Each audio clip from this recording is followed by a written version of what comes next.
বিজ্ঞানীদের কাছে অপার এক রহস্যের নাম আটলান্টিক বা অতলান্তিক মহাসাগর। 1912 সালে বিশ্বখ্যাত টাইটানিক জাহাজডুবির ঘটনাটি ঘটেছিল উত্তর আটলান্টিকে। এছাড়াও বিভিন্ন রহস্যময় ঘটনা ও বিমান দুর্ঘটনার কারণে এই মহাসাগরটি সবসময় রয়েছে আলোচনার কেন্দ্রবিন্দুতে।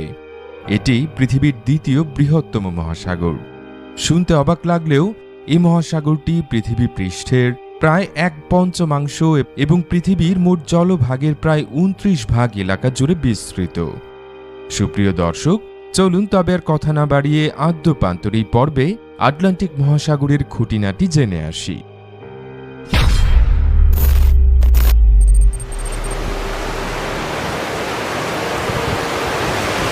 আটলান্টিক মহাসাগরের আকৃতি ইংরেজি এস অক্ষরের মতো। ইউরোপিয়ান মতাদর্শ মতে পুরাতন পৃথিবী থেকে নতুন পৃথিবীকে